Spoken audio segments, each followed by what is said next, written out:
Think about the human body for a second. For most of human history, it was the ultimate locked room. If you wanted to know what was going wrong inside, you had to, quite literally, open it up. But today? Today we can map out every single internal structure, every beating valve, and every microscopic tumor with astonishing precision. And we do it using the exact same physics that governs earthquakes, radio broadcasts, and the creation of the universe. We're going to explore the life-saving science that allows us to look directly inside the body. So how exactly do doctors see inside you without making a single incision? Well, the answer actually spans an incredible spectrum of energy. We're going to journey all the way from harmless, invisible sound waves that just gently vibrate your cells, right up to the mind-bending reality of actual antimatter annihilations happening right inside a patient's bloodstream. The most beautiful part about all of this is that the answers lie entirely in fundamental physics. The very same equations sitting in a textbook are the literal tools keeping people alive in hospitals every single day. Here is our roadmap for this explainer. We're going to scale up the energy spectrum, starting with ultrasound, moving to X-rays, stepping into the 3D world of CT scans, and finally blowing our minds with PET scans. Let's kick things off with Section 1, Ultrasound, Seeing with Sound.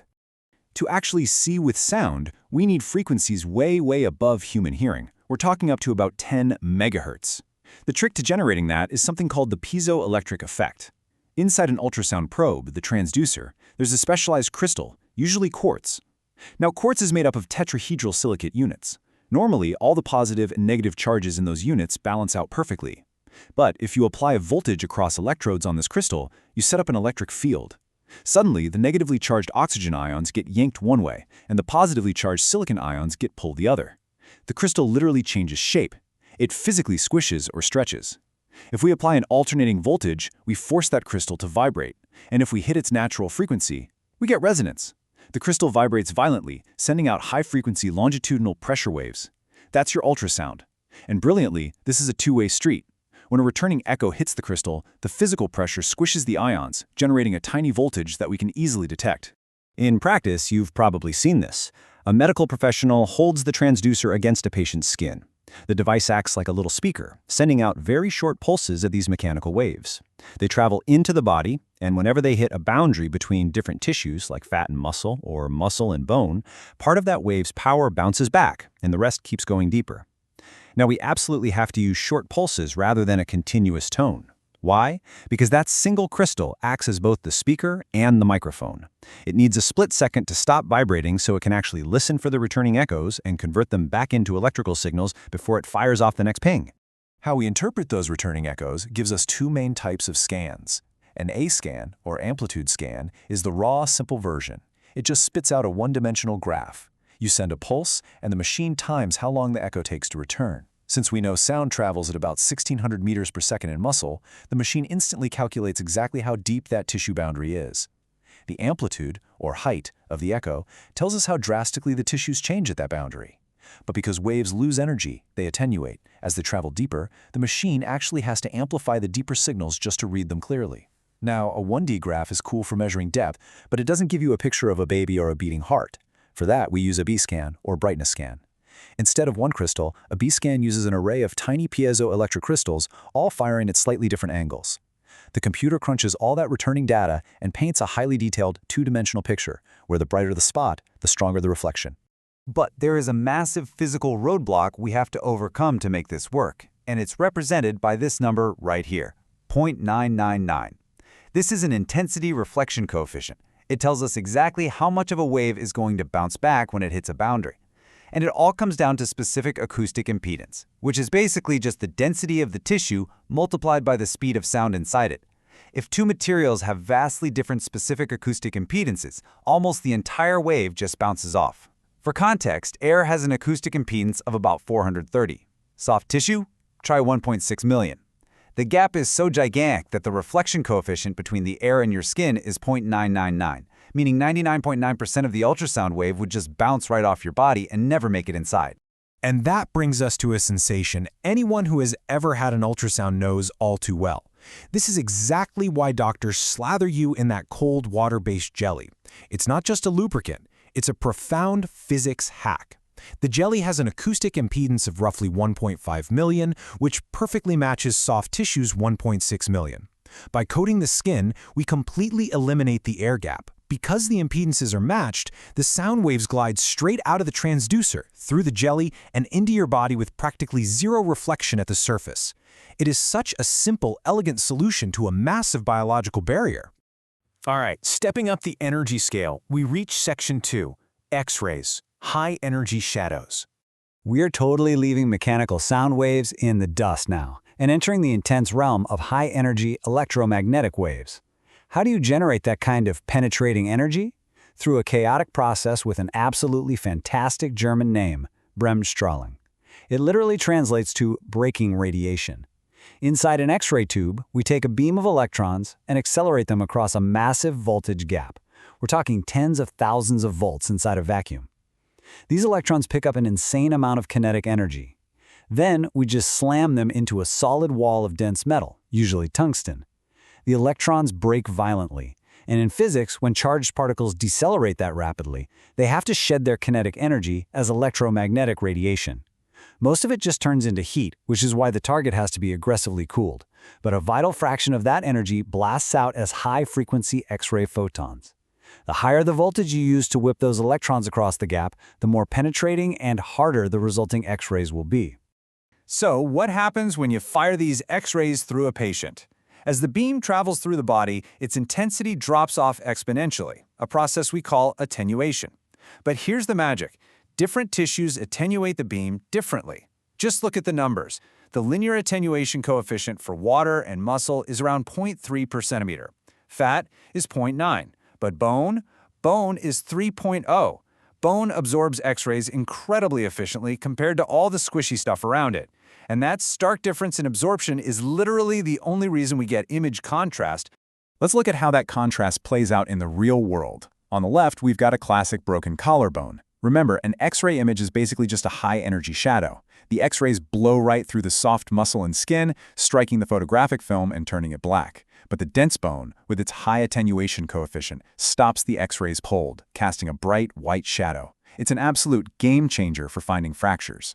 But what if you need to see an organ, like the stomach on the right? The stomach is basically just muscle and water. It has the same attenuation coefficient as the tissue right next to it. So on a normal X-ray, it would just look like a blurry gray mess. The workaround is brilliant: artificial contrast. Doctors give the patient a barium meal, a chalky drink made of barium sulfate. Barium is a heavy element and a massive, massive absorber of X-rays.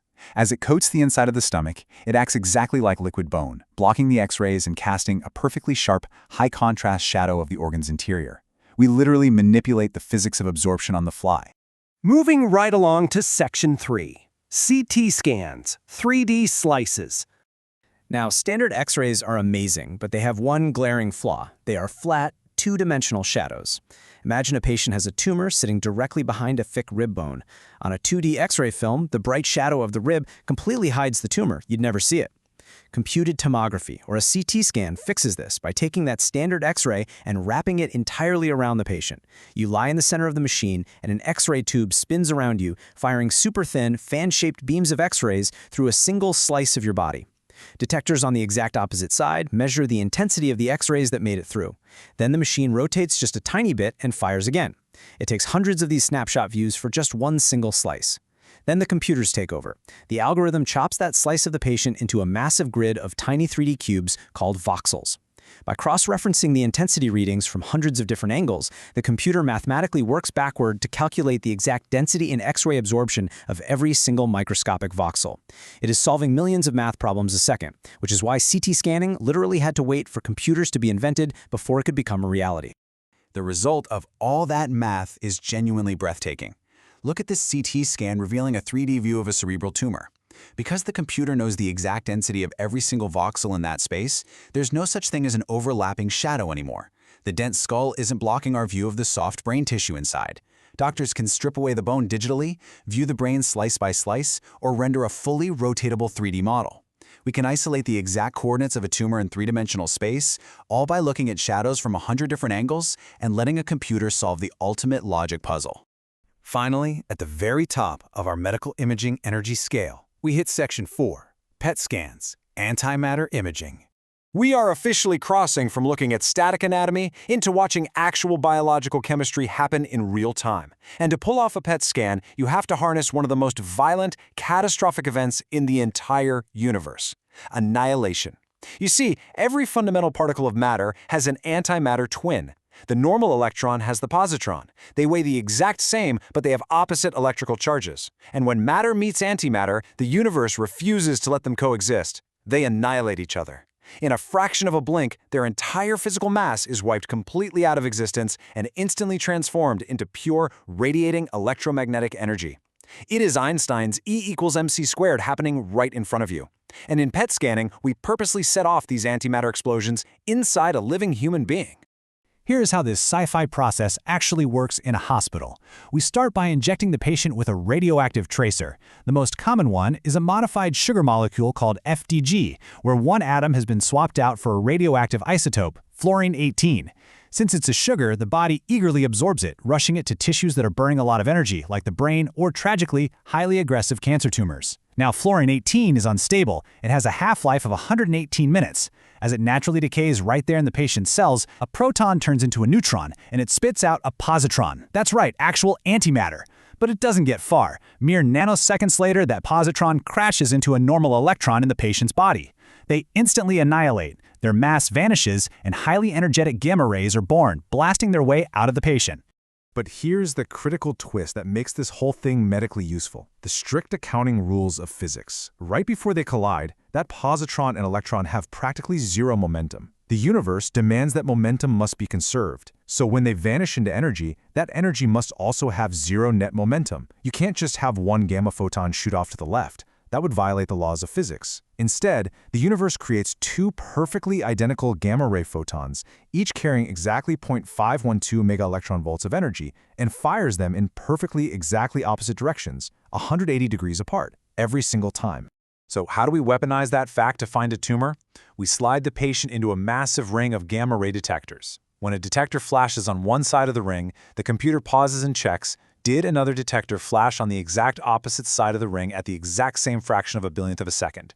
If it gets a simultaneous hit, it draws a straight line between those two detectors. Because they fired 180 degrees apart, that antimatter explosion absolutely must have happened somewhere along that exact line.